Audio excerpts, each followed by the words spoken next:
Hello students. So now we are studying the chapter atomic structure. So in this lecture we are going to study Heisenberg's uncertainty principle and quantum mechanics. So this is the most important lecture as the point of view to the quantum mechanics. So student, let's begin with our lecture. So in this we are going to study the Heisenberg's uncertainty principle. So what does this Heisenberg's uncertainty principle tells us? It tells us that it is impossible to measure simultaneously both the position and the momentum of microscopic particle with the great precision. So, classical mechanics does not involve any limitation in the accuracy with which the observable may be measured. The position and momentum of macroscopic particle may be measured simultaneously to any desired accuracy. However, Werner Heisenberg pointed out that it is impossible to measure accurately both the position and momentum of microscopic particle. Okay, that means what? To measure the position and momentum of macroscopic particle simultaneously is possible, but for the microscopic particles it is not possible. Okay, in simple words, if the position of microscopic particle is to be located within a distance delta x, then automatically an uncertainty is introduced in the momentum of the particle, and this uncertainty is given by the mathematical equation, that is delta x into delta px is greater than equal to h upon 4 pi. So now we know that momentum is equal to mass into velocity. So delta x into m into delta v is greater than or equal to h upon 4 pi, where m is the mass of electron, delta v is the uncertainty in the velocity of electron. So this delta refers to the uncertainty in the variable. Delta x is the uncertainty in the position. Delta px is the uncertainty in the linear momentum. So the uncertainty principle is applied only to microscopic particle in our day-to-day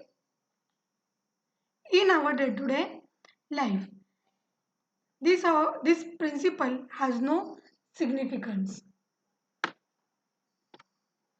The next we will start with the quantum mechanics.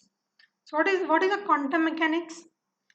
The branch of science which takes into consideration of de Broglie's concept of dual nature of matter and Planck's constant quantum theory, and is able to explain the phenomenon related to microscopic particle is known as a quantum mechanics. So in the inorganic chemistry, we shall understand the conceptual quantum mechanics rather than the mathematical quantum mechanics. Okay, so here we are going to see the conceptual quantum mechanics. So first we will see what is the difference between the quantum mechanics and the classical mechanics, or we will compare the both mechanics. So first point is classical mechanics deals with the macroscopic particle, whereas quantum mechanics deals with the microscopic particles. So what are the macroscopic particle and microscopic particle? Macroscopic particle, we study the bulk material, while in the microscopic particle we study the subatomic particles such as atom, proton, neutron, electron, and so on.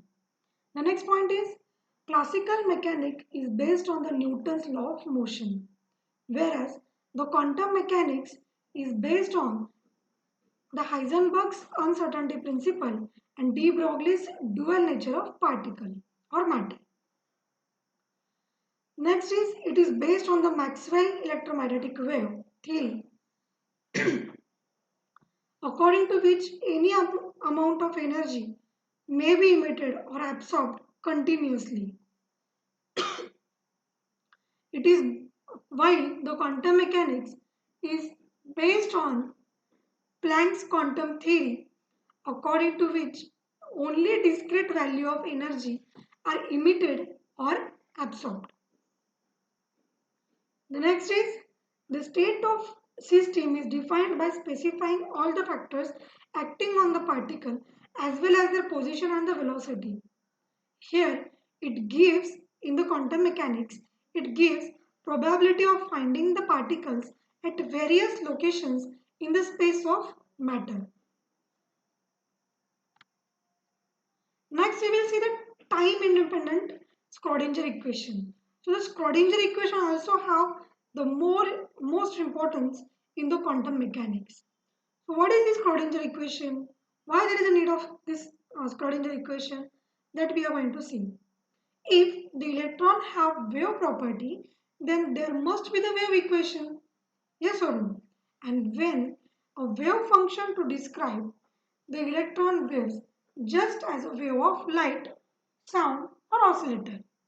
So here what the basic of Schrodinger equation is that, as we have considered that electron as a wave moves as a wave, then there must be the wave equation and wave function, just like a light, sound and oscillator. So the Erwin Schrodinger in 1926 deduced a wave equation for the electron wave and is known as Schrodinger equation,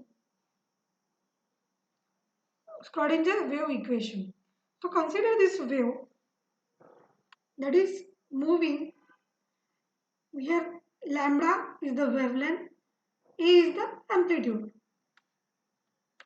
So here lambda is the wavelength, A is the amplitude and psi is the displacement known as a wave function. So what is a wave function? Wave function is the displacement which is given by psi is equal to A into sine 2 pi x upon lambda, where psi is the displacement in the x direction. This Schrodinger deduced the second order differential form by considering de Broglie's hypothesis and the total energy of electron in the sum of kinetics and potential energy, and deduce this equation that what he have done the second order differential, that is d square psi upon dx square plus 8 pi square m upon h square into E minus nu psi is equal to 0. This equation is known as time independent Schrodinger wave equation for the particle in one dimension. Okay, this is the most important. Please remember, this equation is the time independent Schrodinger wave equation. So how it is obtained? By obtaining the by doing the second order differential. Is it okay? So here d square psi upon dx square is the double diffraction of sine wave function. M is the mass of electron, h is the Planck's constant. These are the terminology. E is the energy of electron, nu is the frequency of that electron and psi is the displacement in the x direction. E is the total energy of electron, V is the potential energy of the electron. E minus V is the kinetic energy of the electron.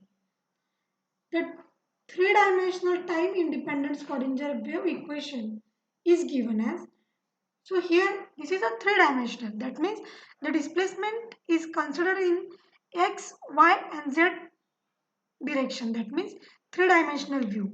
So d square psi upon dx square plus d square psi upon dy square plus d square psi upon dz square plus 8 pi square m upon h square into E minus V psi is equal to 0.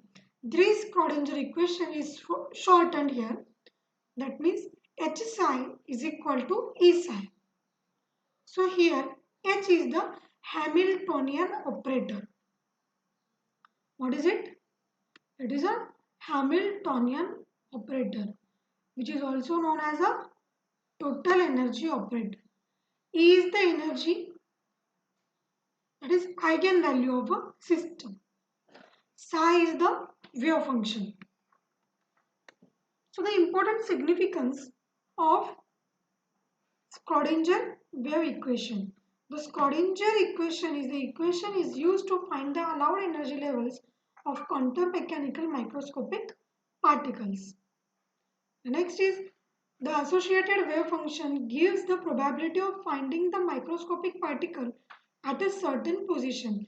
That means by finding the value of wave function, that is psi, we get the probability of finding the electron in a certain position.